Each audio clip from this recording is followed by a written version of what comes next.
नमस्कार दोस्तों, CTET paper 2 social science के लिए एक ऐसी महामैराथन वीडियो लेकर आया हूं जिसमें संपूर्ण सिलेबस को मात्र एक वीडियो में खत्म किया गया है।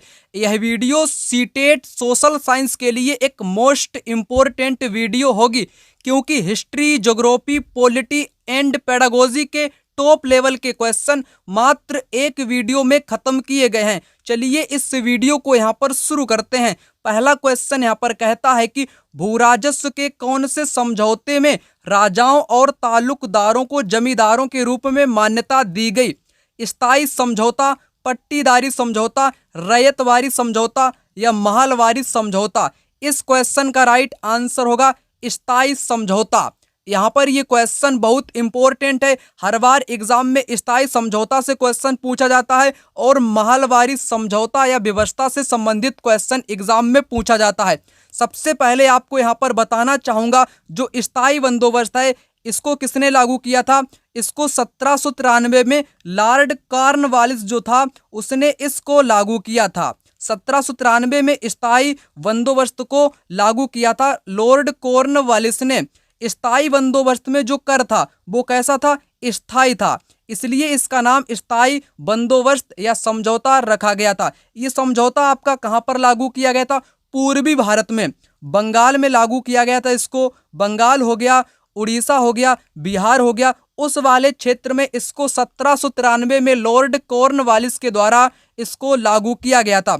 वहीं अगर मैं बात करूं महलवारी समझौता या महलवारी बंदोबस्त की, इसकी शुरुआत 1822 में किसने की थी? होल्ट मैकेंजी ने। किसने इसकी शुरुआत की? होल्ट मैकेंजी ने इसकी शुरुआत की थी 1822 में। और इसमें किसको मान्यता दी गई थी? ये भी एग्जाम में पूछा जाता है। गांव का जो मुखिया होता था, गांव का जो प्रधान होता था, गांव का जो प्रधान होता था उसको यहाँ पर जिम्मेदारी सौंपी गई थी कर वसूलने की। तो एग्जाम में पूछा जाता है कि महलवारी व्यवस्था में कर वसूलने की जिम्मेदारी किसको सौंपी गई? तो गांव के प्रधान या गांव के मुखिया को सौंपी गई थी। और वहीं स्थायी समझौता में किसको सौंपी गई थी? राजाओं को सौंपी गई थी और तालुकदारों को सौंपी गई थी, उसी के साथ जमींदारों को भी सौंपी गई थी। ठीक है ना? तो आपने यहां पर समझ लिया होगा, इसलिए करेक्ट आंसर पहला विकल्प इस क्वेश्चन का हो जाएगा। चलिए बात करेंगे अगले प्रश्न की। यहां पर कहता है कि निम्नलिखित में से कौन सा क्षेत्र प्राचीन काल में मगध के नाम से जाना जाता था? गंगा का दक्षिणी क्षेत्र, गंगा तथा यमुना के मध्य का क्षेत्र, गंगा का उत्तरी क्षेत्र, यमुना तथा चंबल के मध्य का क्षेत्र? यहाँ पर करेक्ट आंसर आपको बताना है। गंगा का जो दक्षिणी क्षेत्र था प्राचीन काल में, मगध काल के दौरान, इस क्षेत्र को क्या बोलते थे? मगध बोलते थे। मगध वर्तमान में बिहार राज्य में पड़ता है। ठीक है ना? तो ये गंगा का जो दक्षिणी क्षेत्र था उसी को प्राचीन काल में मगध के नाम से जानते थे। यहाँ पर आ चुका है क्वेश्चन नंबर 3। निम्नलिखित में से पृथ्वी पर तापमान के वितरण को प्रभावित करने वाला सबसे महत्वपूर्ण कारक कौन सा है?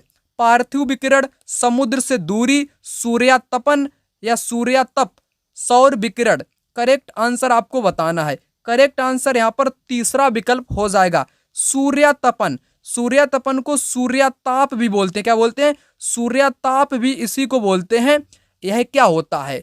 जो हमारी पृथ्वी जो गर्म होती है वो सूर्य की ऊष्मा के द्वारा गर्म होती है।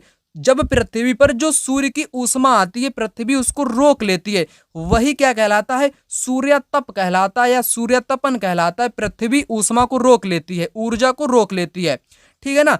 यही पृथ्वी पर तापमान के जो वितरण है इसको प्रभावित करने का एक महत्वपूर्ण कारक भी है। जो पृथ्वी पर तापमान जो टेम्परेचर होता है उसको प्रभावित कौन करता है? सूर्य की तपन प्रभावित करती है। चलिए आगे बढ़ते हैं। यहाँ पर क्वेश्चन नंबर 4 कहता है कि दलित और आदिवासी लड़कियों द्वारा स्कूल छोड़ने की दर सबसे अधिक है। क्यों अधिक है? लड़कियों के लिए अलग स्कूल नहीं मिलने के कारण, शिक्षा का लाभ लड़की के ससुराल वालों को मिलने के कारण, क्योंकि उनके माता पिता शिक्षा को महत्व नहीं देते हैं, गरीबी और सामाजिक भेदभाव के कारण। क्वेश्चन बड़ा ही इंपॉर्टेंट है, यहाँ पर आपको जवाब देना है। जो दलित समाज की बेटियां हैं यानी कि जो लड़कियां हैं और आदिवासी समाज की जो लड़कियां हैं उनके द्वारा स्कूल बहुत ज़्यादा छोड़े जाते हैं। क्यों छोड़े जाते हैं उनका आपको यहाँ पर कारण बताना है। कारण यहाँ पर आपका होगा गरीबी और सामाजिक भेदभाव के कारण, क्योंकि जो दलित लोग होते हैं ना, यहाँ पर एक व्यवस्था की बात मैं करने वाला हूँ। दलित और आदिवासी, आदिवासी ऐसे लोग जो जंगलों में निवास करते हैं ना, तो ये लोग गरीब होते हैं, इनके पास ज़्यादा पैसा नहीं होता है और इनको सामाजिक भेदभाव का भी सामना करना पड़ता है। अन्य लोग इनसे कहते हैं कि तुम आदिवासी हो, तुम दलित हो, ये हो वो हो, तो इस कारण भी ये लड़कियों का कारण बनते हैं विद्यालय छोड़ने का, है ना। तो यहाँ पर करेक्ट आंसर आपका डी विकल्प हो जाएगा। गरीबी और सामाजिक भेदभाव के कारण दलित और आदिवासी लड़कियों द्वारा स्कूल छोड़ने की दर सबसे ज्यादा है। चलिए आगे बढ़ते हैं। यहाँ पर बात करेंगे क्वेश्चन नंबर 5 की। कहता है कि नीचे दिए गए कथन पर विचार कीजिए। सत्ता के दुरुपयोग की रोकथाम के लिए भारतीय राज्य कई नियंत्रण और संतुलन रखता है। ऊपर दिए गए कथन में भारतीय राज्य के अर्थ को प्रदर्शित करने वाले सही विकल्प का चयन कीजिए। भारतीय राज्य के अर्थ का ऊपर कथन में क्या कहा गया है? सत्ता के दुरुपयोग की रोकथाम के लिए भारतीय राज्य कई नियंत्रण और संतुलन रखता है। भारतीय राजनीतिक व्यवस्था, भारतीय केंद्रीय सरकार, भारतीय अधिकारी तंत्र, कोई भी राज्य सरकार। तो यहाँ पर करेक्ट आंसर क्या होगा? यहाँ पर आपका करेक्ट आंसर हो जाएगा भारतीय राजनीतिक व्यवस्था। जो भारतीय राजनीतिक व्यवस्था है वो सत्ता के दुरुपयोग की रोकथाम के लिए भारतीय राज्य के पास भी नियंत्रण है और संतुलन भी है। तो करेक्ट आंसर यहाँ पर पहला विकल्प इस क्वेश्चन का राइट आंसर हो जाएगा। और यहाँ से पूछा है भारतीय राज्य के अर्थ में, ये प्रदर्शित करता है कि भारतीय राजनीतिक व्यवस्था को यहाँ पर बताता है। किसको बताता है? भारतीय राजनीतिक व्यवस्था को यहाँ पर दर्शाता है या प्रदर्शित करता है। चलिए यहाँ पर क्वेश्चन नंबर 6 कहता है कि महासागरीय धाराओं के संबंध में नीचे दिए गए कथनों पर विचार करें और सही उत्तर का चयन करें। उष्ण का मतलब गर्म। महासागरीय धाराएं भूमध्य रेखा के निकट उत्पन्न होती हैं और ध्रुवों की ओर प्रवाहित होती हैं। दूसरा कथन क्या है? शीत ठंडी महासागरीय धाराएं निम्न अक्षांशों से उच्च अक्षांशों को जल को लाती हैं। तो यहाँ पर आपको ये दूसरा वाला तो गलत है, पहला वाला सही है। कैसे गलत है और कैसे सही है, इस कंसेप्ट को आप यहाँ पर समझ लो। सबसे पहले आपको मालूम होगा जो अपनी ग्लोब है, ग्लोब में जो विषुवत रेखा है जिसको भूमध्य रेखा बोलते हैं, बीच वाली को भूमध्य रेखा के नाम से जानते हैं, जो ग्लोब को दो भागों में डिवाइड करती है। 0 इसका मान होता है 0 अक्षांश। इसके ऊपर होती है कर्क रेखा और नीचे होती है मकर रेखा, जिनका मान कितना होता है? 23.5। इसका भी 23.5 ही होता है, परंतु ये उत्तर में स्थित है तो उत्तरी अक्षांश जो कर्क रेखा है और नीचे मकर रेखा ये दक्षिण में स्थिति होती है, इसलिए दक्षिणी अक्षांश इसको बोलते हैं 23.5 डिग्री। तो यहाँ पर सबसे ज्यादा सूर्य की ऊष्मा कहाँ पर मिलती है? सबसे ज्यादा सूर्य की ऊष्मा मिलती है ये विषुवत रेखा, है ना, विषुवत रेखा। और ये जो कर्क रेखा ऊपर है और मकर रेखा है, इसके बीच वाला जो क्षेत्र है ये उष्णकटिबंधीय कहलाता है। कैसा कहलाता है? उष्णकटिबंधीय कहलाता है। उष्ण का मतलब यहाँ पर अत्यधिक गर्मी होती है, बहुत ज्यादा ऊष्मा सूर्य की प्राप्त होती है, इसलिए यहाँ पर भयंकर गर्मी पड़ती है। कैसी? भयंकर गर्मी पड़ती है। और ध्रुव पर यहाँ पर सूर्य की किरणें तिरछी पड़ती हैं, यहाँ पर बर्फ जमी रहती है, यहाँ पर सूर्य की किरणें नहीं पहुंच पाती है, न ही यहाँ पर ये जो ऊपर वाले जो ध्रुव हैं यहाँ पर बर्फें जमी रहती हैं, यहाँ पर सूर्य की ऊष्मा नहीं पहुंच पाती है, बीच वाला क्षेत्र गर्म होता है। अब आपको यहाँ पर क्वेश्चन को समझाता हूँ। भूमध्य रेखा के निकट, भूमध्य रेखा कौन सी? जहाँ पर सूर्य की ऊष्मा सबसे ज्यादा उत्पन्न होती है। अगर यहाँ पर कोई समुद्र है, इस प्रकार से यहाँ पर सूर्य की ऊष्मा पड़ेगी तो समुद्र कैसा होगा? गर्म होगा, यानी कि महासागर की धारा कैसी होगी? गर्म होगी। तो गर्म महासागरीय धाराएं भूमध्य रेखा के निकट उत्पन्न होती हैं और ध्रुवों की ओर प्रवाहित होती हैं। तो ये ध्रुवों की ओर ऊपर की ओर जाती हैं, है ना। तो ये बात बिल्कुल कैसी कही गई है? बिल्कुल सही कही गई है। दूसरा कथन कैसे गलत है? शीत महासागरीय धाराएं, शीत वाली धाराएं कहां पर होती हैं? ये ध्रुवों पर होती है ना, ध्रुवों पर ज्यादातर आपकी पाई जाती हैं। निम्न अक्षांशों से उच्च अक्षांशों को जल को ले जाती हैं, ये बात एकदम गलत कही गई है। बल्कि ये कैसी जल को ले जाती हैं? ये उच्च से निम्न को, उच्च से निम्न को ले जाती हैं, उच्च से निम्न को ले जाती हैं। यहाँ पर होना चाहिए उच्च से निम्न, इसलिए ये कथन यहाँ पर गलत हो गया है। इसलिए केवल और केवल यहाँ पर कौन सा होगा? यहाँ पर करेक्ट आंसर होगा, यहाँ पर कौन सा होगा? ए सही है और सेकंड गलत है। फर्स्ट सही है और सेकंड गलत है। चलिए आगे बढ़ते हैं। यहाँ पर आ चुका है क्वेश्चन नंबर 7। संचार माध्यम के संदर्भ में निम्नलिखित कथनों में से कौन सा गलत है? अब आपको क्या करना है? गलत वाला ढूंढना है। जनसंचार का लोगों तक जानकारी पहुंचना एक महत्वपूर्ण कार्य है। बिल्कुल कार्य है, तो बात सही कही गई है। संचार माध्यम की कार्य प्रणाली में नियमित सरकारी हस्तक्षेप रहता है। क्या दोस्तों, जो संचार माध्यम है उसमें सरकारी हस्तक्षेप नियमित रहता है, नियमित रहता है। ये तो बात एकदम गलत बोली गई है, ये गलत हो जाएगा। विज्ञापनों के द्वारा धन कमाया जाता है, एडवर्टाइजमेंट के द्वारा खूब अर्निंग की जाती है, ये बात बिल्कुल सही बोली गई है। जनसंचार द्वारा उपयोग में लाई जाने वाली तकनीकें बदलती रहती हैं, हर समय परिवर्तन होता ही रहता है, ये बात बिल्कुल सही कही गई है। और गलत वाला आपसे पूछा है ना, तो गलत मैंने आपको बताया है, बी वाला यहाँ पर गलत होगा। इसमें सरकार का कोई नियमित हस्तक्षेप नहीं होता है, ये बात एकदम गलत है। गलत वाला ही आपको बताना है, इसलिए करेक्ट आंसर यहाँ पर बी विकल्प इस क्वेश्चन का होगा। चलिए आगे बढ़ते हैं। यहाँ पर क्वेश्चन नंबर 8, हमारे जैसे विविधतापूर्ण समाज में पाठ्य पुस्तकें इस प्रकार की होनी चाहिए। जैसे हमारा जो समाज है ये विविधतापूर्ण है। आखिर विविधतापूर्ण क्या होता है, विविधता क्या होता है? जैसे लोगों की भाषाएं हो गई, कोई दक्षिण भारत में तमिल, तेलुगु, मलयालम, कन्नड़ वगैरह बोलता है, उत्तर भारत में हिंदी बोलता है, भोजपुरी बोलता है, पंजाबी बोलता है, ठीक है ना, खड़ी बोली बोलता है, देहाती बोलता है, उत्तर प्रदेश की भाषा बोलता है, और वहीं महाराष्ट्र में कोई मराठी बोलता है, गुजराती बोलता है ना, असम में असमिया बोलता है। ये क्या है? ये एक विविधता है। क्या है? विविधता है। विविधता कोई नकारात्मक नहीं होता, ये सकारात्मक होता है, लोगों को मिलाता है, ठीक है। तो यहाँ पर ये विविधतापूर्ण समाज होता है, लोगों के धर्म भी अलग हैं, कोई हिंदू है, कोई मुस्लिम है, कोई सिख है, कोई ईसाई है, यही होता है विविधतापूर्ण समाज। अब आते हैं विकल्पों पर। ये बच्चों को अच्छा नागरिक बनाने के सरकार के दृष्टिकोणों को प्रतिबंधित करते हैं, ये बिल्कुल गलत बात कही गई। प्रतिबंधित नहीं करते हैं, बल्कि बच्चों को ये समझाते हैं कि अपना समाज कैसा है और कैसा चलना चाहिए, ये बात एकदम गलत कही गई है। ये विवादित मुद्दों से दूर रहें।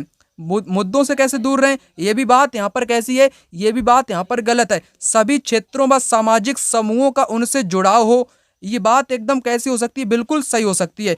अलग अलग क्षेत्रों के लिए अलग अलग पाठ्य पुस्तकें हों, ये बात कैसी है, ये बात एकदम गलत है। तो करेक्ट आंसर कौन सा हुआ? सभी क्षेत्रों एवं सामाजिक समूहों का उनसे जुड़ाव हो। यहाँ पर सी विकल्प इस क्वेश्चन का राइट आंसर हो जाएगा। क्वेश्चन नंबर 9 यहाँ पर कहता है कि प्रारंभिक स्तर पर इतिहास शिक्षण का सबसे महत्वपूर्ण और प्रभावी तरीका क्या है? अगर आप बच्चों को इतिहास पढ़ाना चाहोगे तो उसके लिए सबसे जो प्रभावी तरीका होगा वो कौन सा होगा? प्रश्न उत्तर पद्धति, कहानी कथन पद्धति, व्याख्यान पद्धति, चर्चा पद्धति। तो यहाँ पर करेक्ट आंसर होगा आपका यहाँ पर कहानी कथन पद्धति। बच्चों को इतिहास समझाओगे आप तो डायरेक्ट प्रश्न उत्तर से आप शुरू नहीं करोगे, ना ही व्याख्या प्रदान करोगे, ना ही चर्चा पद्धति को यहाँ पर शुरू करोगे। तो सबसे महत्वपूर्ण और जो प्रभावी तरीका होगा वो कौन सा होगा? वो होगा कहानी कथन पद्धति। कहानी आप सुनाओगे इतिहास पढ़ाने या समझाने के लिए।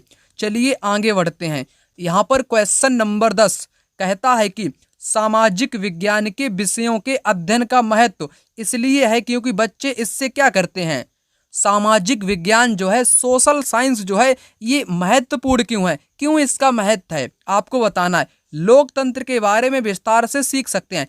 क्या केवल सामाजिक विज्ञान से लोकतंत्र के बारे में ही सीख सकते हैं? नहीं, तमाम प्रकार की जानकारी हासिल कर सकते हैं। तो ये कथन गलत हो जाएगा। यहाँ पर समाज और उसके पर्यावरण को समझ सकते हैं, ये बात बिल्कुल सही कही गई है। भूत की घटनाओं का मूल्यांकन कर सकते हैं, भूत यानी कि जो पहले घटनाएं घट चुकी हैं उनका भी मूल्यांकन कर सकते हैं, ये बात भी यहाँ पर कैसी है, ये बात भी यहाँ पर सही है।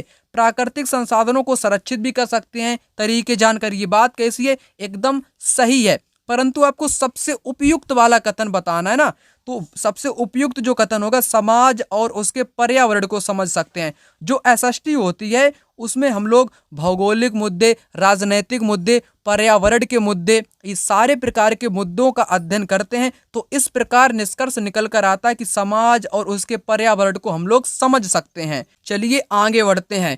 यहाँ पर क्वेश्चन नंबर 11 कहता है कि संवैधानिक उपचारों का अधिकार शिक्षा का अधिकार अधिनियम 2009 को निष्कासित करता है। न्यायपालिका को संसद द्वारा कानून को निरस्त करने की शक्ति प्रदान करता है। नागरिकों के मौलिक अधिकारों की रक्षा करता है। संविधान संशोधन द्वारा स्वयं को सुधारने के विषय में है। यहाँ पर आपको करेक्ट आंसर बताना है। जो संवैधानिक उपचारों का जो अधिकार है ये करता क्या है, ये नागरिकों के मौलिक अधिकारों की रक्षा करता है। यहाँ पर करेक्ट आंसर कौन सा होगा, यहाँ पर सी विकल्प इस क्वेश्चन का राइट आंसर हो जाएगा। चलिए आगे बढ़ते हैं।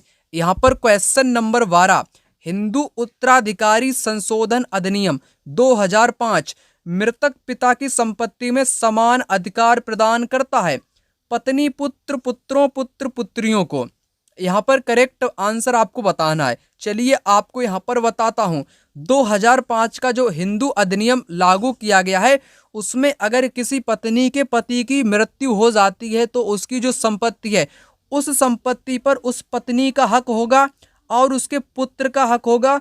पुत्र के साथ पुत्री यानी कि जो बेटियां होंगी उनका भी यहाँ पर हिस्सा होगा। पत्नी, पुत्र, पुत्रों या पुत्र पुत्रियों का भी यहाँ पर हिस्सा होगा। तो इस प्रकार करेक्ट आंसर कौन सा यहाँ पर होगा, भाई का यहाँ पर नहीं होगा, ना ही बहन बहनों का होगा, ये भी गलत होगा। तो करेक्ट आंसर यहाँ पर पहला वाला विकल्प हो जाएगा, पत्नी, पुत्र, पुत्रों तथा पुत्री या पुत्रियों का हिस्सा यहाँ पर होने वाला है।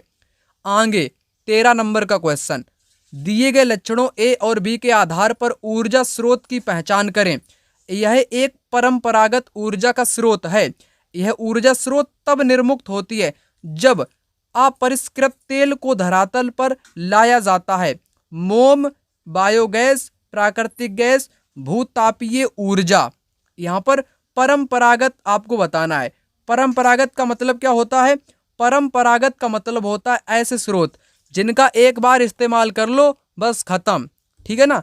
इनको अनवीकरण भी बोलते हैं। क्या बोलते हैं, अनवीकरण के नाम से भी इन्हीं को जानते हैं। यहाँ पर ये मोम क्या कोई स्रोत है, ये मोम कोई स्रोत होती है या नहीं। बायोगैस, प्राकृतिक गैस यहाँ पर करेक्ट आंसर हो जाएगा। जो प्राकृतिक गैस है ना, प्राकृतिक गैस ये एक परंपरागत ऊर्जा का स्रोत है। एक बार इस्तेमाल करने पर दोबारा इसको इस्तेमाल नहीं कर पाएंगे। इसको बनने में बहुत टाइम लगता है, जैसे पेट्रोलियम है, खनिज है, कोयला है, ठीक है ना। तो करेक्ट आंसर यहाँ पर क्या होगा, प्राकृतिक गैस इस क्वेश्चन का राइट आंसर हो जाएगा। यहाँ पर बात करेंगे अगले प्रश्न की। यहाँ पर कहता है कि वन अधिकार कानून 2006 अपने शीर्षक में कौन सी श्रेणी के अधिकारों को स्वीकारता है। यहाँ पर आपको सही उत्तर बताना है। अति पिछड़ी जातियाँ, अनुसूचित जनजातियाँ, अनुसूचित जातियाँ, आर्थिक रूप से पिछड़े वर्ग। यहाँ पर करेक्ट आंसर होगा अनुसूचित जो जनजातियाँ हैं ना, उनको वन अधिकार 2006 अपने शीर्षक की श्रेणी में अधिकारों को स्वीकारता है। किन जातियों को, अनुसूचित जनजातियों को। चलिए आगे बढ़ते हैं। यहाँ पर क्वेश्चन नंबर 15 कहता है कि ऋतुएं निम्नलिखित कारणों में से किस कारण से होती हैं। जो ऋतुएं होती हैं ना, ये किस कारण से यहाँ पर होती हैं। पृथ्वी के अपने अक्ष पर इर्द गिर्द घूर्णन के कारण आभा मंडल बनता है। पृथ्वी का अक्ष अपने कक्षीय सतह से 66.5 का कोण बनाता है। पृथ्वी का अक्ष अपने कक्षीय सतह से 66.5 का कोण बनाता है। ये यहाँ पर बात कैसी हो गई, यहाँ पर ये बात एकदम रिपीट हो गई, टाइपिंग मिस्टेक हो गई। मकर रेखा पर सूर्य की सीधे किरणें 23.5 दक्षिण पर पड़ती हैं। पृथ्वी का परिमंडल और एक ही दिशा में उसके अक्ष का झुका होना। तो ऋतुएं जो बदलती हैं, जो ऋतुओं का कारण होता है, ऋतुओं में जो कारण होता है वो किस कारण से होता है, पृथ्वी का जो परिक्रमण है और उसका एक ही दिशा में अक्ष का झुका होना इसका कारण होता है। क्वेश्चन नंबर 16 यहाँ पर कहता है कि कॉमन एरा क्या है। क्वेश्चन महत्वपूर्ण है, 3 से 4 क्वेश्चन यहाँ से बन सकते हैं। आदेश जारी करने के लिए सरकार द्वारा स्वीकृत भारतीय एरा, हिंदू एरा और इस्लामिक एरा के सम्मिश्रण से विकसित एक नया एरा, ऐतिहासिक घटनाओं का अध्ययन करने का नया एरा, क्रिश्चियन एरा जो अब दुनिया के अधिकांश हिस्सों में स्वीकृत है। यहाँ पर करेक्ट आंसर आपका होगा डी विकल्प। ये कैसा एरा है, ये क्रिश्चियन एरा है जो कि दुनिया में वर्तमान समय में यही सभी जगहों पर स्वीकृत किया गया है। यहाँ पर आपको समझा देता हूँ, कॉमन एरा जिसको CE बोलते हैं। C का मतलब कॉमन, E का मतलब एरा, एरा का मतलब टाइम, इसको करंट टाइम भी बोलते हैं। CE को करंट टाइम बोलते हैं। जैसे वर्तमान में 2024 या 2025 को आप लिखोगे, कई देशों में 2025 को CE लिखा जाता है, यानी कि 2025 कॉमन एरा करके लिखा जाता है।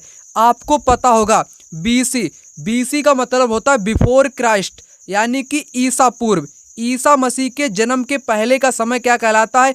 ईसा पूर्व कहलाता है, जिसको BC के नाम से जानते हैं। वर्तमान जो समय है, जैसे 2024 या 25 को हम लोग लिखेंगे तो हम लोग ऐसे लिखेंगे 2025 ईस्वी। कैसे लिखेंगे इसको? ईस्वी या सन ईस्वी, इस प्रकार से लिखेंगे। इसको ऐसे भी लिख सकते हैं 2025 AD, AD भी लिख सकते हैं, और कई देशों में इसको कॉमन एरा यानी कि CE करके भी लिख सकते हैं। अंतर दोनों में इतना यहाँ पर है। जो AD मैंने आपको बताया है, AD का मतलब होता है एनो डामनी, यानी कि जो वर्तमान काल है इसको AD भी बोलते हैं।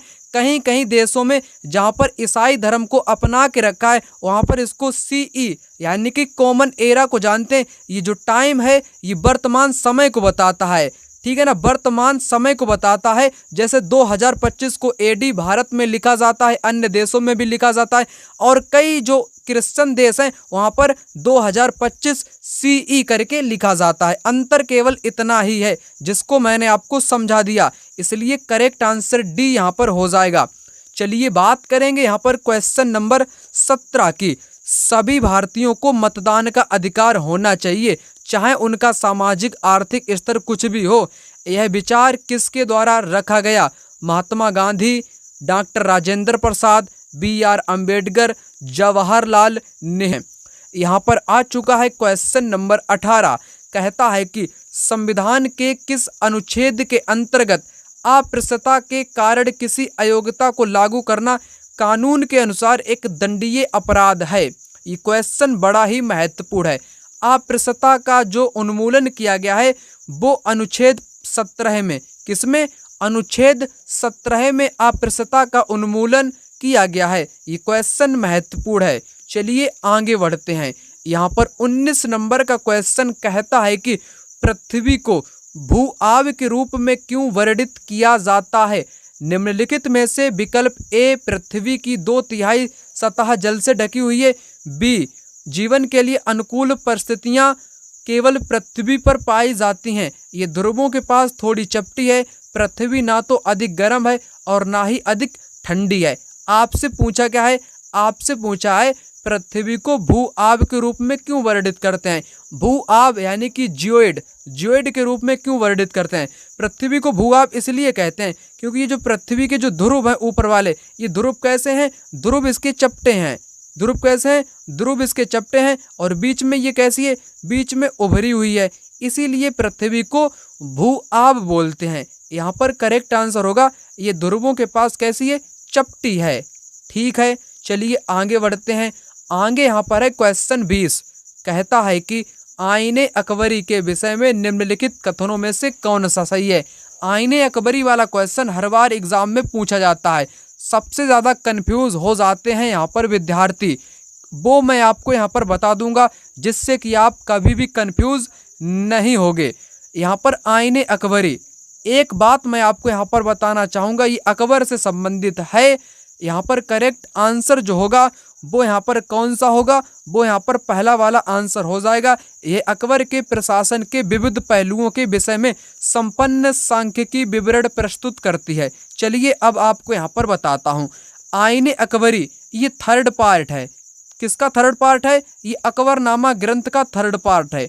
कौन सा ग्रंथ? अकबरनामा एक पुस्तक है जिसके 3 भाग किए गए हैं।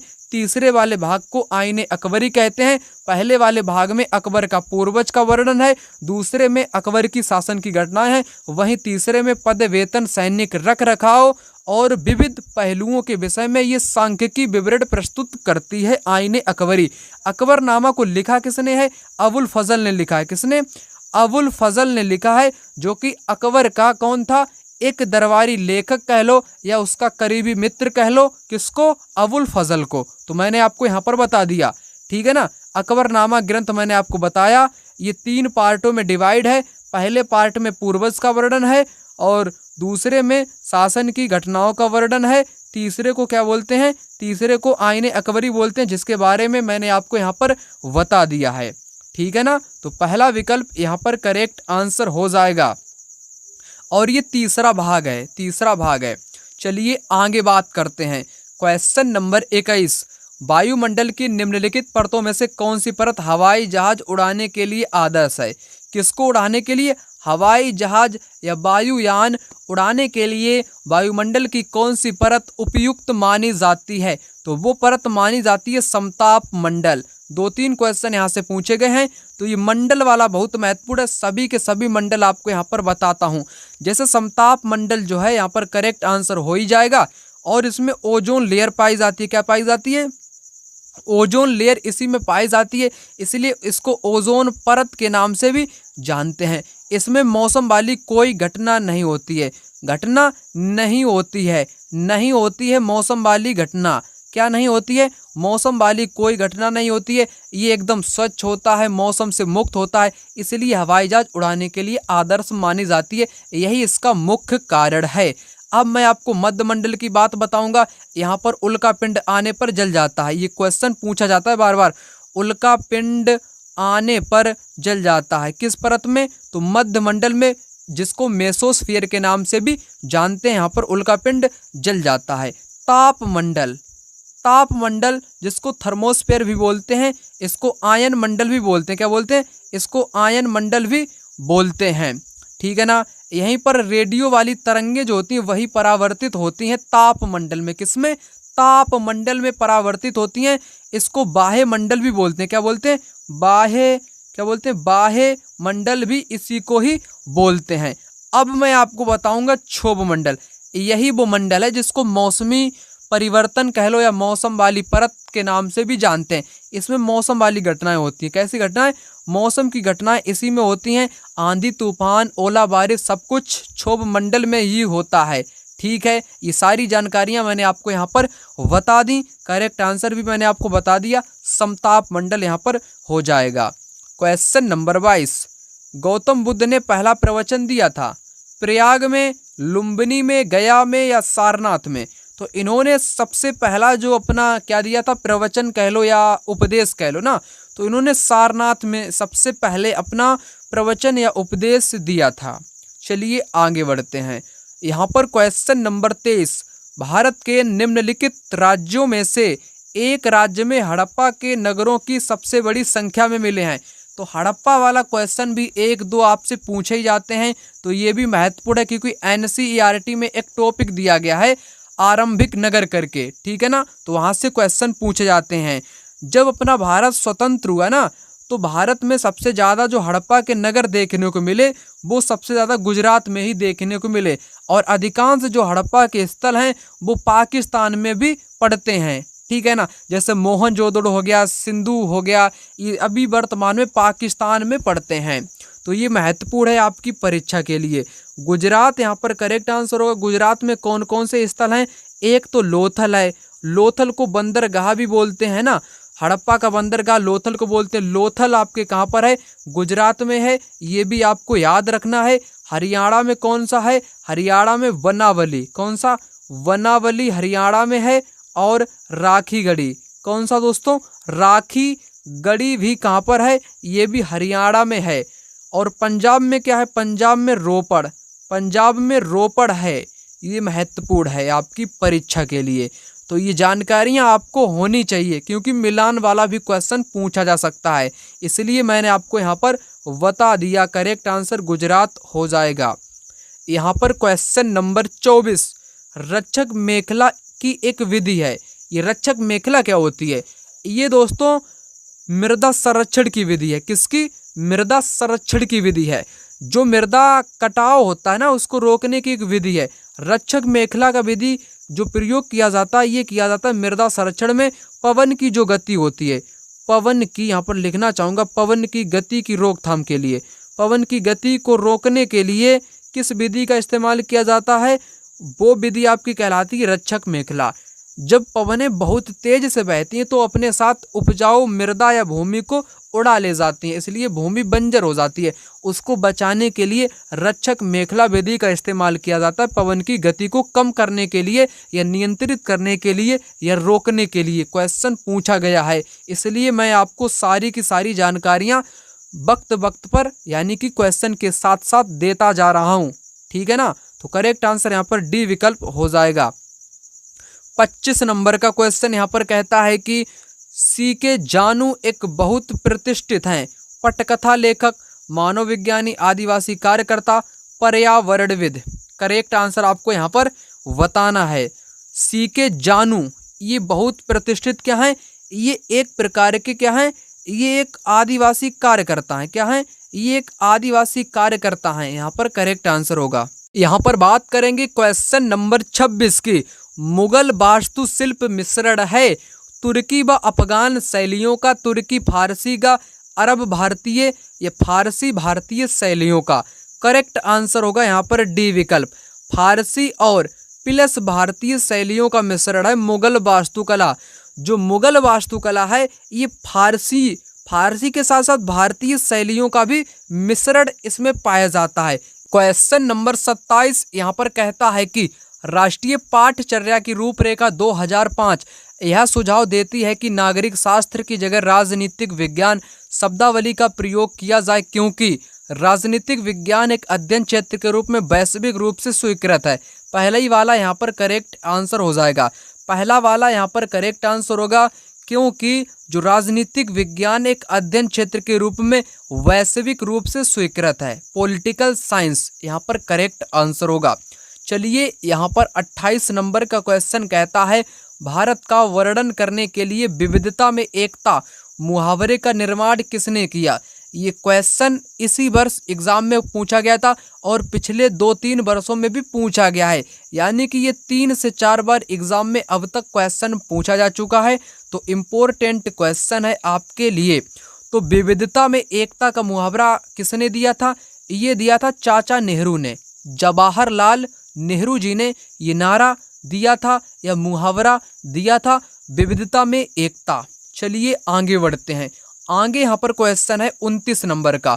भूपर्पटी में वह स्थान जहाँ से भूकंपीय तरंगे आरंभ होती हैं उसे कहा जाता है। आरंभ जहाँ से होती हैं उसे कहते हैं उद्गम केंद्र। क्या कहते हैं, उद्गम केंद्र कहते हैं। जहाँ से सबसे पहले भूकंप की तरंगे उत्पन्न होती हैं उसे कहते हैं उद्गम केंद्र। चलिए आगे बात करेंगे। Question number 30। आप अलाउद्दीन खिलजी या मोहम्मद बिन तुगलक के शासनकाल में एक किसान हैं और आप सुल्तान द्वारा लगाया गया कर नहीं चुका सकते हैं, आप क्या करेंगे। उपरोक्त प्रश्न में किसको बढ़ावा दिया गया है। जैसे यहाँ पर बात करी गई है अलाउद्दीन खिलजी या मोहम्मद बिन तुगलक के दौरान आप किसान हो और आप कर नहीं चुका पा रहे हो, तब आपको क्या करना पड़ेगा। इतिहास के संदर्भ में एक कल्पना, साहित्य का महत्व, स्रोतों का महत्व, संस्कृति का सम्मान। यहाँ पर करेक्ट आंसर होगा इतिहास के संदर्भ में एक कल्पना आप करोगे। क्या करोगे, यहाँ पर फटाक से आपके मन में क्या होगी, कल्पना उठेगी कि हम अलाउद्दीन खिलजी के दौरान एक किसान थे, हमें कर नहीं चुकाना था या कुछ भी करना था, तो आपके अंदर एक कल्पना सी जागृत होगी। क्या होगी, इतिहास के संदर्भ में एक कल्पना जागृत होगी, यानी कि ये इतिहास के प्रति कल्पना को बढ़ावा दे रहा है ये कथन। पहला वाला करेक्ट आंसर होगा। आगे यहाँ पर क्वेश्चन है निम्नलिखित में से कौन सा भारत का एकमात्र भारतीय गवर्नर जनरल था, भारत का ही था। बी पट्टाभी सीतारामैया, टी कृष्णामाचारी, सी राजगोपालाचारी, डॉक्टर सर्वपल्ली राधाकृष्णन। यहाँ पर करेक्ट आंसर होगा चक्रवर्ती श्री राजगोपालाचारी जो थे ये भारत के एकमात्र भारतीय गवर्नर जनरल थे। करेक्ट आंसर सी विकल्प यहाँ पर होगा। यहाँ पर 32 नंबर का क्वेश्चन जनहित याचिका पिल द्वारा क्या होता है, न्यायिक सक्रियता में गिरावट आती है, सरकारी कामकाज में बाधा उत्पन्न होती है, न्याय मिलने में बढ़त होती है, न्याय मिलने में बाधा उत्पन्न होती है। तो क्या यहाँ पर उत्पन्न होता है, जो जनहित याचिका जो दायर की जाती है, पिल दायर जो की जाती है पत्रिका, ठीक है ना, जनहित याचिका, वो न्याय मिलने की बढ़त के लिए, ठीक है ना, न्याय मिलने के लिए की जाती है, न्याय मिलने में बढ़त के लिए। करेक्ट आंसर सी विकल्प यहाँ पर होगा। सबसे पुरानी पांडुलिपियां किस पर लिखी गई थी, पत्थरों पर, कागज पर, लकड़ी पर या ताड़ पत्रों पर।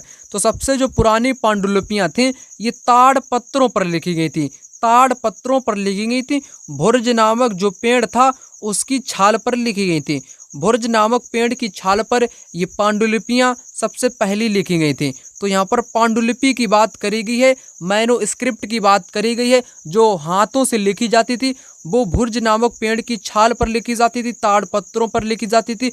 जो अभिलेख होते हैं, अभिलेख किस पे लिखे होते हैं? अभिलेख, जो अभिलेख होते हैं ये किस पे लिखे होते हैं? ये पत्थर पर लिखे होते हैं, या जो कठोर धातु है उस पर लिखे होते हैं, या उकेरे हुए होते हैं।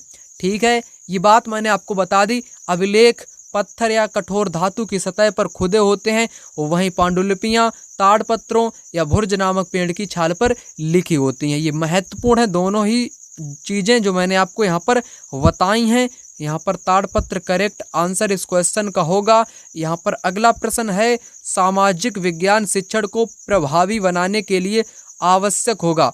प्रभावी बनाने के लिए क्या आवश्यक होगा? सामाजिक विज्ञान को अतीत की सभी सांस्कृतिक प्रथाओं को बनाए रखना, सभी प्रथाओं को बनाए रखना।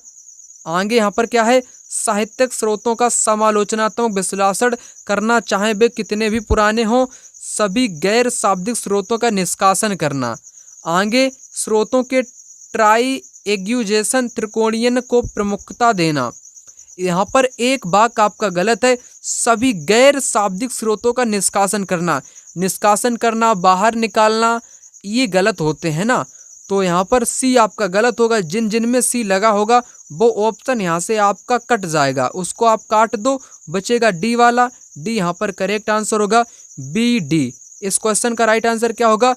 बी और डी। बी यहाँ पर होगा और डी आंसर होगा। पहला क्यों गलत है? क्योंकि अतीत की सभी, यहाँ पर बात करेगी सभी सांस्कृतिक, सभी नहीं, कुछ मुख्य हो उनको ही ले लो, उनको ही बता दो, ठीक है ना। सभी सांस्कृतिक प्रथाओं को नहीं रखना चाहिए, बल्कि प्रमुख जो काम आ जाएं, इसलिए ये गलत कर दिया गया है।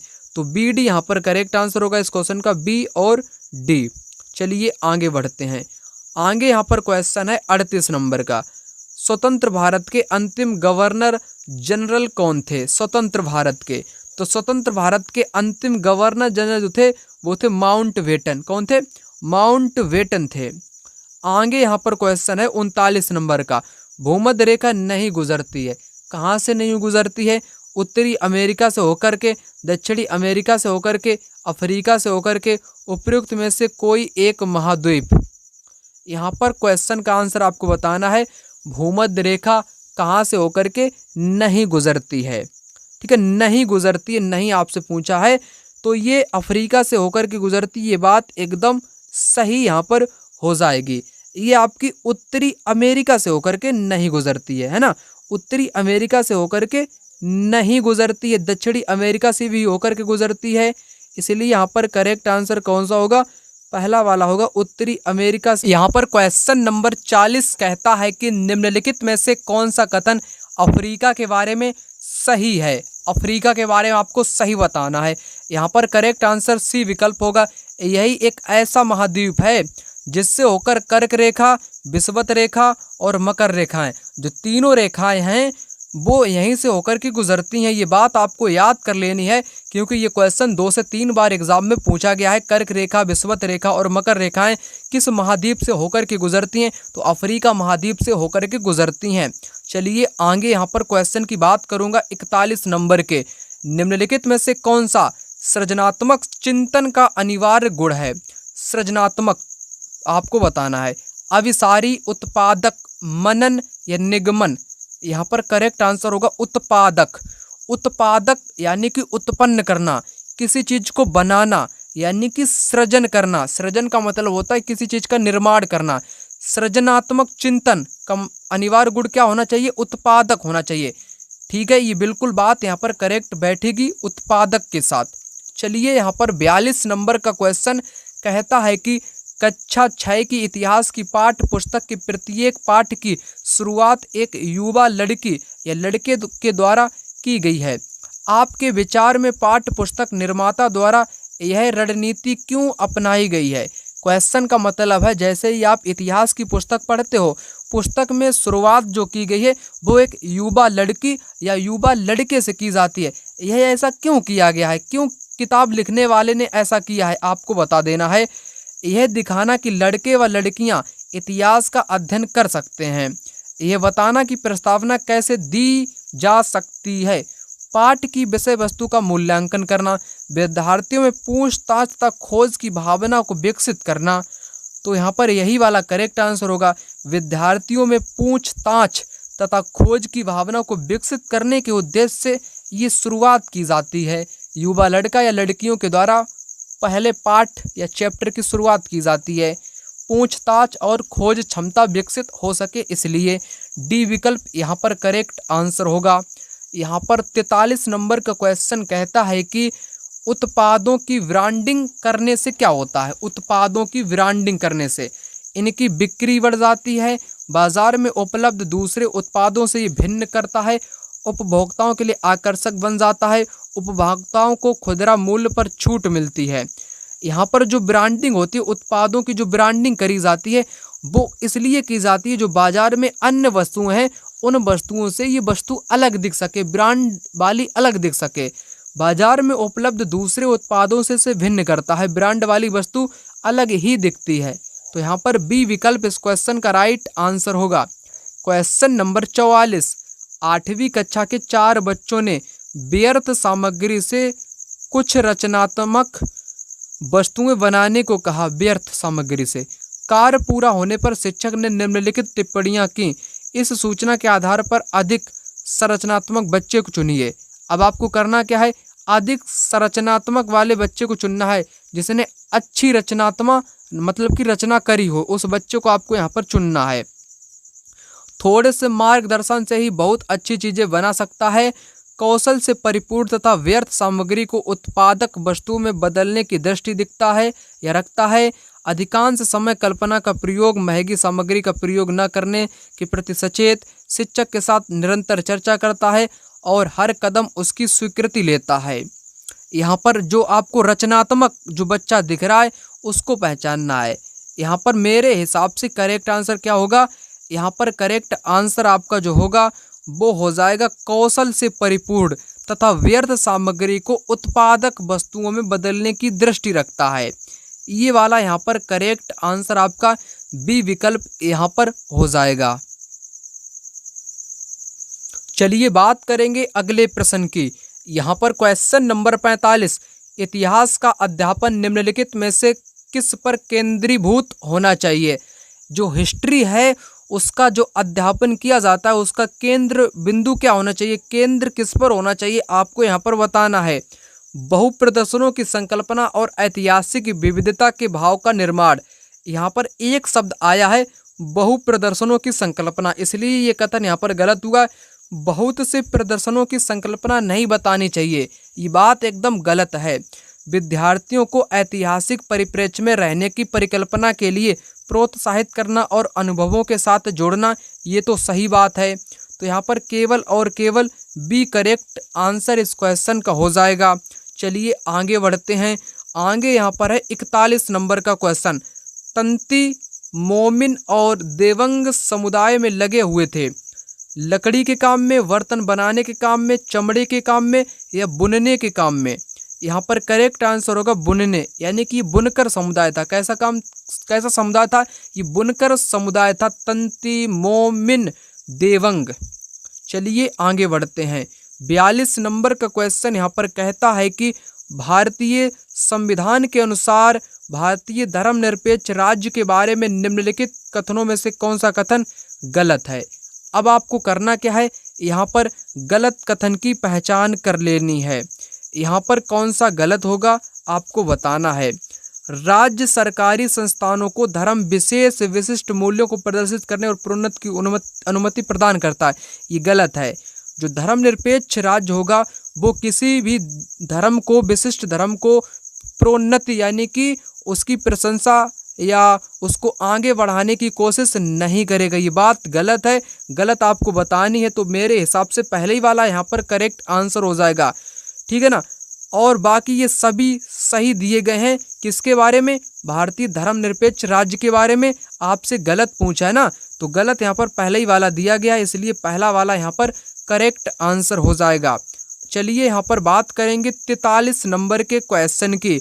उत्तरी अमेरिका का पूर्वी तट व जापान के आसपास समुद्र मत्स्य प्रचुर है, क्योंकि मत्स्य का मतलब मछली, मत्स्य का मतलब मछली प्रचुर है, यानी कि मछलियां बहुत पाई जाती हैं। कहाँ पर? जापान के आसपास और अमेरिका के पूर्वी तट के आसपास। ऐसा क्यों है?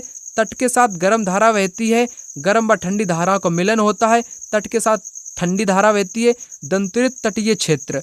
ऐसा यहाँ पर इसलिए है क्योंकि गर्म व ठंडी धाराओं का जहाँ पर में मिलन होता है, कैसी धाराओं का? गर्म व ठंडी धाराओं का जहाँ पर मिलन होता है, वो क्षेत्र मत्स्य उत्पादन के लिए बहुत महत्वपूर्ण माना जाता है। वहाँ पर मछलियाँ बहुत अधिक उत्पन्न होती हैं जहाँ पर गर्म व ठंडी धाराएं मिलती हैं। ये बात एकदम सही है। करेक्ट आंसर यहाँ पर बी होगा। दंतुरित तटीय क्षेत्र किस महासागर का है? तो अटलांटिक का है, अटलांटिक का है ये दंतुरित क्षेत्र। ठीक है, ये भी याद रख लेना, ये एग्जाम में पूछा गया है। चलिए आगे बढ़ते हैं। 44 नंबर का क्वेश्चन, कक्षा कक्ष में पक्षपात, भेदभाव और पूर्वाग्रहों को किसके द्वारा दूर किया जा सकता है? मानवता पर एक व्याख्यान। व्याख्यान तो हमेशा ही गलत होता है। संविधान के आमुख को प्रदान करके उनकी बातों पर ध्यान न देकर, क्योंकि बच्चे एक न एक दिन अपने आप इन्हें छोड़ देंगे, अपने आप छोड़ देंगे, ये तो गलत है। सामाजिक वास्तविकता के विभिन्न आयामों के बारे में परिचर्चा करके। करेक्ट आंसर यहाँ पर क्या होगा? यहाँ पर डी विकल्प इस क्वेश्चन का राइट आंसर हो जाएगा, जो कि पेडागोजी का यह क्वेश्चन यहाँ से पूछा गया है। आगे 45 नंबर का, पृथ्वी दिन कहलाता है। पृथ्वी दिन यानी कि जो दिन होता है जब सूरज उगता है पूरे दिन में, तो ये दिन की परिभाषा आपसे पूछी गई है।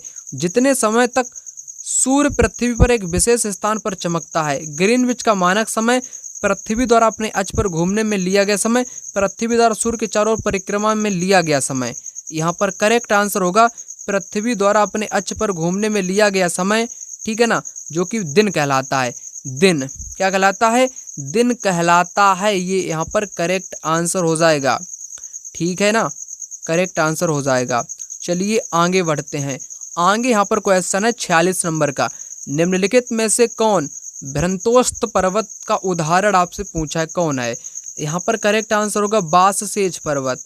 भ्रंतोस्त पर्वत का निर्माण कैसे होता है? भ्रंश होता है। जो धसा हुआ भाग है ये क्या है? ये भ्रंश है।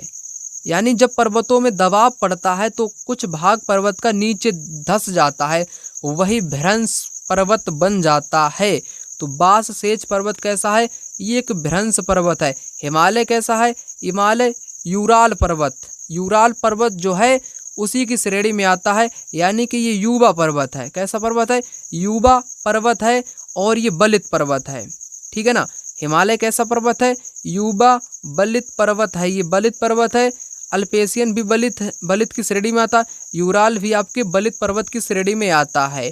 और भ्रंश पर्वत कैसा है? ये बाससेज पर्वत की यहाँ पर उदाहरण दिया गया है, भ्रंश वाला पर्वत। ठीक है ना, तो करेक्ट आंसर यहाँ पर पहला विकल्प होगा। क्वेश्चन नंबर 47 यहाँ पर है, सामाजिक विज्ञान के शिक्षण में ऐतिहासिक फिल्में उपयोगी हैं। बिल्कुल उपयोगी होती हैं। फिल्म इंडस्ट्री ने कई सारी ऐसी फिल्मों का निर्माण किया जो कि ऐतिहासिकता के बारे में है, जैसे मोहनजोदड़ो है, पद्मावत मूवी है। तो ये बहुत सारी मूवी जो कि सामाजिक विज्ञान के प्रति रुचि को उत्पन्न यहाँ पर करती हैं। आपको बताना है व्यक्तिगत समस्या पर ध्यान केंद्रित करने में होती हैं उपयोगी, एक अच्छा मनोरंजन प्रस्तुत करने के लिए, इतिहास को कल्पित कथा के रूप में चित्रित करने में, एक विशेष सामाजिक संरचना के विभिन्न आयामों का सजीव चित्रण में। करेक्ट आंसर यहाँ पर होगा डी विकल्प। डी विकल्प कैसे होगा? क्योंकि जो फिल्में होती हैं वो ऐतिहासिक चीज़ों को दिखाती हैं सजीव चित्रण के साथ, ठीक है ना, विभिन्न आयामों के साथ, इसलिए यहाँ पर करेक्ट आंसर आपका डी विकल्प यहाँ पर होगा। क्वेश्चन नंबर 48, दिए गए कथनों ए और बी को पढ़िए और सही उत्तर का चयन कीजिए।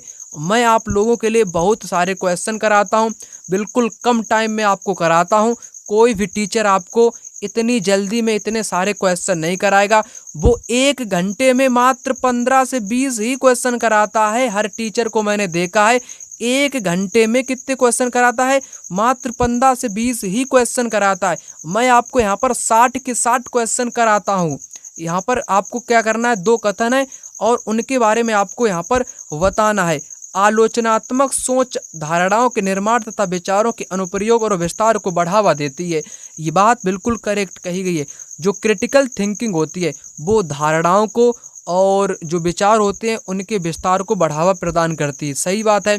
यह दूसरों के तर्क और विश्वास को समझने और मूल्यांकन करने में भी मदद नहीं करती है, नहीं करती है। ये बात गलत है, बल्कि ये मदद करती है।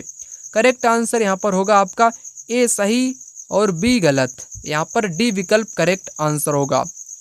49 नंबर का क्वेश्चन कहता है, किस काल में कर प्रथा विशिष्ट महत्व था? महाजनपद, गुप्त, हड़प्पा या वैदिक काल? यहाँ पर राइट आंसर होगा महाजनपद। महाजनपद के काल जो कर प्रथा थी, टैक्स वाली प्रथा थी, वो बहुत महत्वपूर्ण भूमिका निभाती थी। महाजनपद काल के दौरान सभी लोगों से कर लिया जाता था। जैसे मैं आपको बताऊं, व्यापारी जो थे उनसे भी कर यहाँ पर लिया जाता था। पशुपालक लोग थे जो पशुओं को पालते थे, पशुपालक थे, उनसे भी यहाँ पर कर लिया जाता था। और किससे लिया जाता था? किसानों से भी कर लिया जाता था। पशुपालक से पशुओं के रूप में भी कर लिया जाता था। उनसे जो उत्पन्न जो सामग्री है, दूध, दही, मट्ठा, ठीक है, उस रूप में कर लिया जाता था। व्यापारियों से भी कर लिया जाता था, ठीक है ना। ये तमाम प्रकार से वहाँ पर कर लिया जाता था, हर व्यक्ति से लिया जाता था। ये बात आपको भेजे में अपने सेव कर लेनी है। इसलिए यहाँ पर करेक्ट आंसर महाजनपद हो जाएगा। चलिए यहाँ पर 50 नंबर के क्वेश्चन की बात करता हूँ। किस गवर्नर जनरल ने घोषित किया कि अवध पर गलत तरीके से शासन किया जा रहा था और उचित प्रशासन सुनिश्चित करने के लिए ब्रिटिश शासन की आवश्यकता थी? ये घोषित किया था डलहौजी ने। ये डलहौजी एक बेकार व्यक्ति था। कैसा व्यक्ति था? एक बेकार व्यक्ति था, क्योंकि इसने कुशासन के आरोप में 1856 में अवध का ही विलय कर दिया, है ना। ये डलहौजी बहुत गंभीर कह लो या बेकार व्यक्ति कह लो, क्योंकि इसने भारत को इतना लूटा जितना मैं बोल नहीं सकता हूँ। 1856 में इसने भारत की ऐसी दुर्दशा कर दी कि सब कुछ तहस नहस कर डाला, ठीक है ना। इसी ने ही रेलवे की शुरुआत की थी, डलहौजी ने ही, और इसी ने ही 1856 में अवध का विलय कर दिया था। कुशासन के आरोप में इसका विलय कर दिया था। विलय नीति यही लाया था, ठीक है ना। इसने बहुत सारे राज्यों का अधिग्रहण कर लिया था। ये क्वेश्चन का राइट आंसर यहाँ पर बी विकल्प हो जाएगा। चलिए आगे यहाँ पर बात करेंगे 51 नंबर के क्वेश्चन की। निम्नलिखित राजवंशों में से किसने अपने अभिलेखों में मलयालम भाषा एवं लिपि का प्रारंभ किया है? किस भाषा में मलयालम भाषा और लिपि में प्रयोग किया है राजवंश ने? तो उस राजवंश का नाम क्या है? चेर। जो चेरा राजवंश है ये दरअसल दक्षिण भारत का है। कहाँ का है? ये साउथ इंडिया का है ना, साउथ इंडिया का है। सबसे पहले मलयालम भाषा लिपि का इसी ने इस्तेमाल किया है, चेर ने। देखो यहाँ पर आपको मैं एक चीज़ और बता दूं, चेर, पांड और क्या है, चेर, पांड, चोल, चोल, चेर, पांड, ये तीन है ना, इनको मूवेंदार भी बोलते हैं। मूवेंदार के नाम से भी इन्हीं को जानते हैं। ये बात आपको याद कर लेनी है, क्योंकि 2 से 3 क्वेश्चन यहाँ से पूछे गए हैं। मूवेंदार किसको बोलते हैं? चोल, चेर, पांड, ये 3 लोग हैं जो कि दक्षिण भारत की सरदारी राजवंश की श्रेणी में आते हैं ना। इन्हीं को संयुक्त रूप से मूवेंदार भी बोलते हैं। क्या बोलते हैं? मूवेंदार। इन्हीं को संयुक्त रूप से बोलते हैं, क्योंकि ये तीनों ही अलग अलग क्षेत्रों से संबंधित थे। ये बात आपको याद कर लेनी है। यहाँ पर मलयालम वाला मैंने आपको राइट आंसर बता दिया। मलयालम भाषा लिपि का प्रयोग चेर राजवंश ने किया। 52 नंबर का क्वेश्चन।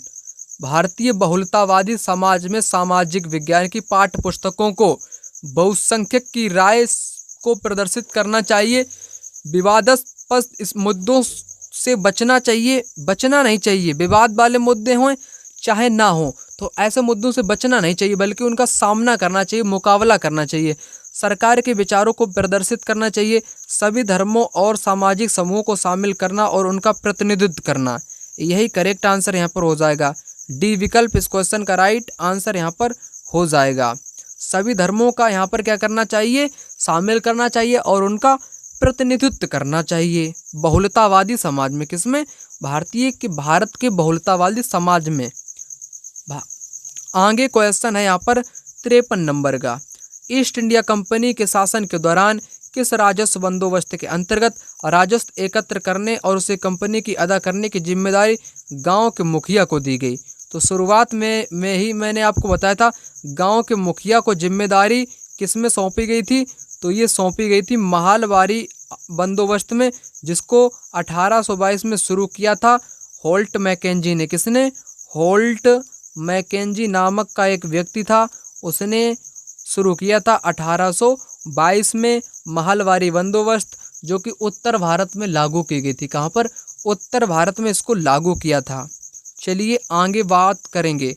यहाँ पर क्वेश्चन है 54 नंबर का, सामाजिक अध्ययन के शिक्षण में सबसे महत्वपूर्ण सहायक साधन कौन सा है? सबसे महत्वपूर्ण सहायक साधन कौन सा है? व्याख्यान तो हमेशा ही नहीं होगा, ये तो गलत होगा। श्रव्य दृश्य सामग्री हो सकती है। कार्य निर्धारण, ये गलत है। वाद विवाद, यहाँ पर भी गलत हो जाएगा। यहाँ पर दृश्य श्रव्य, जो देखने और सुनने वाली सामग्री होती है, उससे वो साधन सबसे सहायक होता है। किसी भी क्षेत्र की मैं बात कर लूँ, किसी भी टॉपिक को पढ़ाने के लिए दृश्य श्रव्य सामग्री सबसे उपयुक्त मानी जाती है। ये क्वेश्चन इम्पोर्टेंट है। यहाँ पर करेक्ट आंसर होगा श्रव्य दृश्य सामग्री, जो कि सामाजिक विज्ञान के शिक्षण में महत्वपूर्ण सहायक साधन हो सकता है।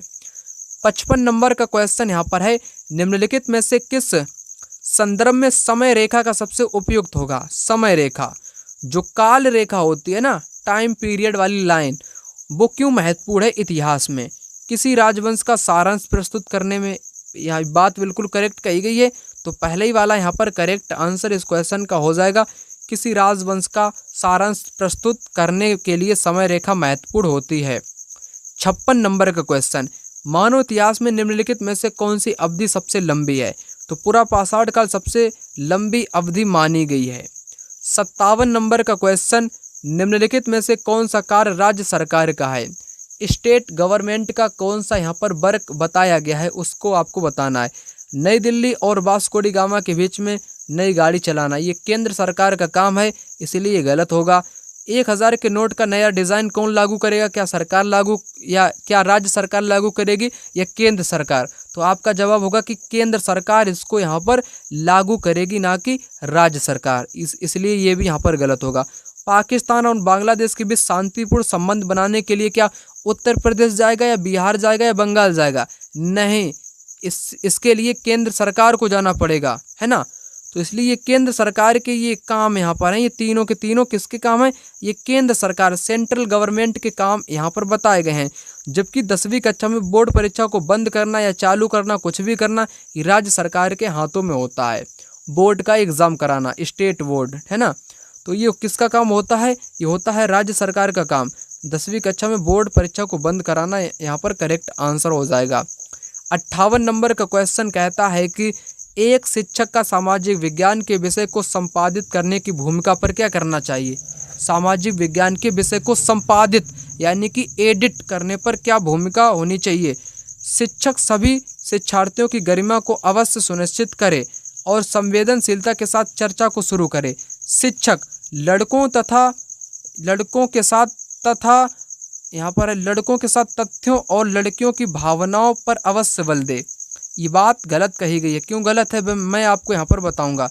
यहाँ पर करेक्ट आंसर होगा केवल और केवल पहला, डी विकल्प। दूसरा क्यों गलत है उस चीज़ को समझ लो आप। अगर कोई शिक्षक या शिक्षिका है, अगर वो क्या करती है, लड़कों के साथ तथ्य फैक्ट की बात करती है और लड़कियों की भावनाओं पर वो बल देती है, तो इनमें क्या उत्पन्न होगा? भेदभाव उत्पन्न हो जाएगा। क्योंकि तुम लड़कों को तथ्य समझाओगे और लड़कियों को भावनाओं के बारे में बताओगे, ये बात गलत होगी ना, ये भेदभाव को बढ़ावा देगा। इसलिए ये कथन यहाँ पर गलत होगा, पहले ही वाला राइट होगा। केवल यहाँ पर फर्स्ट इस क्वेश्चन का राइट आंसर होगा। 59 नंबर का क्वेश्चन यहाँ पर कहता है, छोटे बच्चों की कक्षा को समझने के लिए एक ग्रामीण समुदाय के जीवन इतिहास का अध्ययन करना किस प्रकार के आंकड़े का उदाहरण है? ठीक है ना, तो ये क्वेश्चन महत्वपूर्ण है। यहाँ पर करेक्ट आंसर होगा प्राथमिक आंकड़े। मैंने हर बार आपको बताया है प्राथमिक स्रोत या प्राथमिक आंकड़े का मतलब क्या होता है। इसका मतलब होता है प्रत्यक्ष। क्या मतलब होता है? प्रत्यक्ष, डायरेक्ट। कोई चीज़ आपने आंखों से देख ली, वही प्राथमिक आंकड़ा है, प्राथमिक स्रोत होता है। जैसे कोई छोटे बच्चों की शिक्षा को समझने के लिए एक ग्रामीण समुदाय के जीवन इतिहास का अध्ययन करना। अंतिम क्वेश्चन यहाँ पर आ चुका है, कहता है कि निम्नलिखित में से भूमंडलीय तापन पर हुई परियोजनाओं में कौन सा द्वितीयक स्रोत पर आधारित है। अब आपको द्वितीयक स्रोत के बारे में बताना है ना। द्वितीयक स्रोत ये प्रत्यक्ष नहीं होता है।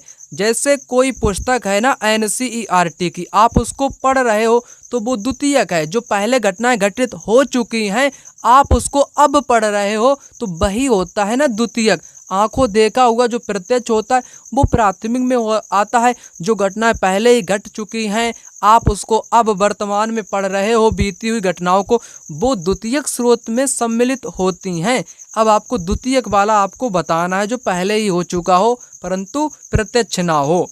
मौसम वैज्ञानिक के कार्यालय द्वारा एकत्रित मौसम के अविश्लेषित आंकड़ों पर आधारित आरेखी यहाँ पर निरूपण।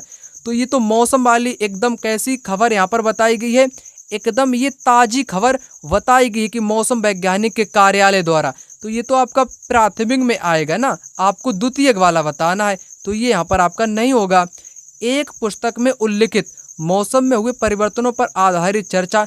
एक पुस्तक में, पुस्तक पता नहीं 2001 की है 2005 की है, अब आप पढ़ रहे हो उसको 2024-25 में, तो ये एकदम पुरानी हो चुकी, यानी कि द्वितीयक स्रोत में ही आ जाएगी। ये बात बिल्कुल सही बैठेगी यहाँ पर।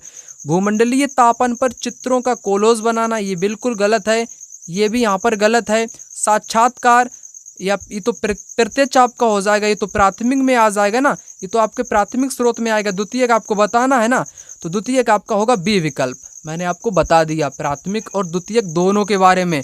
वीडियो को ज़्यादा से ज़्यादा शेयर करें, लाइक कर दें फटाक से। नए हो तो चैनल को अभी सब्सक्राइब कर लें। कमेंट बॉक्स में कमेंट करना मत भूलिएगा। मिलते हैं दूसरी वीडियो में, तब तक के लिए धन्यवाद। जय हिंद, वंदे मातरम।